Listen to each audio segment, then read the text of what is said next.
hora agora da nossa parceria exclusiva com o Bom Dia Mercado. Eu converso com ele já aqui, Theo Takari, editor-chefe do BDM Online. Theo, muito bom dia para você, querido. Atualize então pra gente o que vem por aí hoje na agenda da Rosa Riscala, porque como eu já disse ontem, né, o feriado dessa vez não deu certo pra gente. E o Theo não me convidou para casa dele em Miami, então vamos lá, Theo, quais são os destaques para hoje? Mas vamos aproveitar a liquidação da Black Friday, né? Bom dia, Débora. Vamos lá. Os investidores quebraram a cara aí de novo ontem, achando que o presidente do Banco Central, o Gabriel Galípolo, né, finalmente iria mudar aí o tom do discurso e sinalizar um início de afrouxamento monetário no começo do ano que vem, né?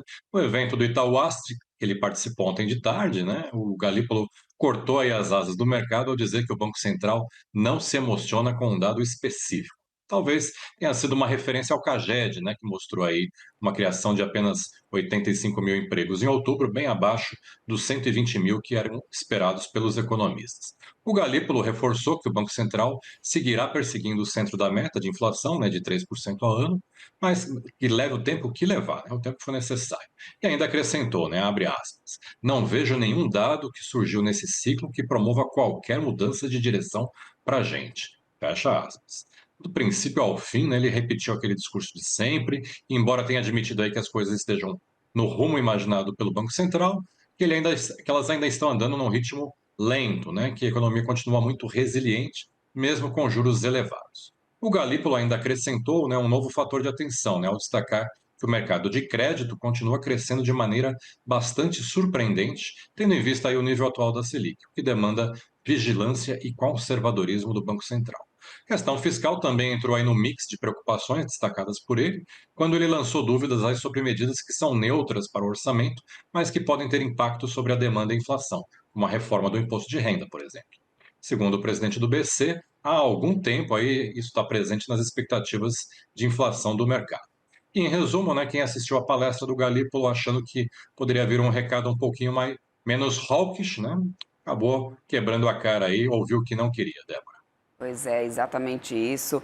Acho que está mais do que desenhado agora, né, o recado da autarquia. Bom, mesmo com toda essa faladura do presidente do Banco Central, mesmo, né, tendo desenhado tudo, né, Theo, parece que o mercado ainda não se dá muito bem por vencido. Segue parte do mercado ainda apostando em corte já em janeiro. De onde vem esse otimismo, né? Pois é, né? Quase uma teimosia, eu diria, né? Mas enfim, apesar de todo o esforço de comunicação, o Galípolo reduziu muito pouco, né, essas apostas de um corte de 0,25 ponto percentual em janeiro, que está precificado na curva de juros, né? A expectativa recuou de 80% na véspera para 73% ontem após a fala dele, ou seja, quase nada. E hoje, né, tem mais aí uma rodada de dados de emprego, né, com potencial de gerar volatilidade na curva de juros. Talvez seja isso aí que o mercado continua acreditando, né, que a economia está desacelerando e que em algum momento o Banco Central vai ceder, né, mesmo com todo esse discurso hawkish do Galípolo.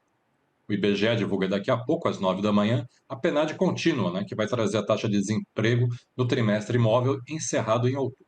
O dado aí deve mostrar um mercado de trabalho ainda aquecido, embalado pela abertura de vagas temporárias de final de ano. A expectativa dos economistas é que a taxa de desemprego recue para 5,5%, depois de 3 meses estável em 5,6%. Se confirmado, aí será um novo piso histórico para o desemprego no país nessa série histórica. As projeções estão variando desde 5,4% até 5,7%.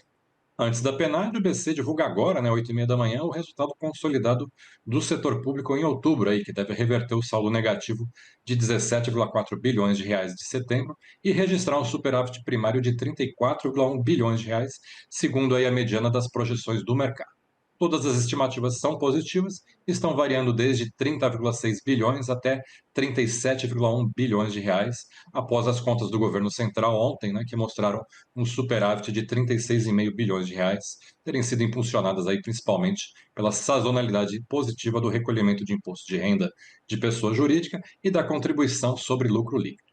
Também hoje, no final da tarde, a Agência Nacional de Energia Elétrica, né, a ANEEL, define aí a bandeira tarifária de dezembro para as contas de luz, e esse é um dado importante aí para as expectativas de inflação, Débora.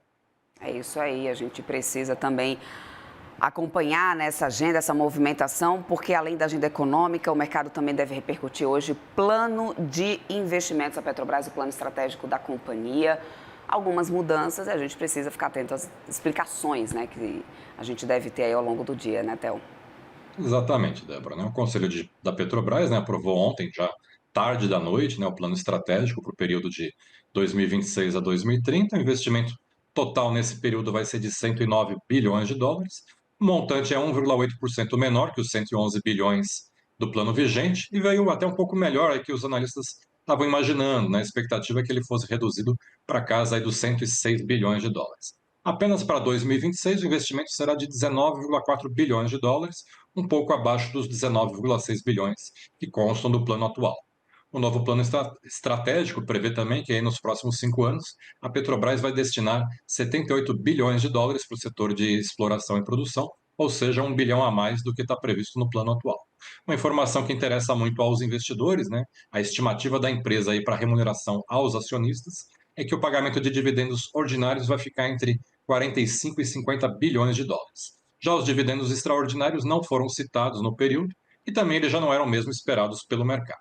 Mais detalhes aí sobre esse plano estratégico, né, vão ser detalhados pela empresa para analistas numa teleconferência às 4h30 da tarde. E vamos falar um pouquinho da agenda lá fora, né? Na Europa saiu agora cedo a inflação na França, né? Se manteve em 0,9% em novembro na comparação anual, enquanto na Alemanha saiu a taxa de desemprego, que também ficou estável em outubro na casa dos 6,3%, conforme já era esperado. No Japão, a inflação ao consumidor em Tóquio, né, que é uma espécie de indicador antecipado da tendência nacional, subiu 2,8% em novembro, o mesmo ritmo registrado em outubro, mas veio acima da expectativa, né? Os analistas esperavam um recuo para 2,7%. Ainda por lá, a produção industrial japonesa aumentou 1,4% em outubro, mesmo com o impacto negativo do tarifaço do Trump, né? Os analistas acreditavam aí que a produção por lá ia cair 0,6% depois de ter subido 2,6% em setembro. Esses indicadores aí no Japão reacendem a expectativa de um aperto monetário por parte do Banco Central, né, o BOJ, na reunião do dia 19 de dezembro. E nos Estados Unidos não tem indicador hoje, mas tem a Black Friday. E as bolsas de valores, né, vão, vão abrir por lá hoje nessa volta aí do feriado de ação de graças, mas vão fechar mais cedo, às 3 da tarde, pelo horário de Brasília, e o mercado de treasuries também fecha mais cedo, às 4 da tarde, Débora.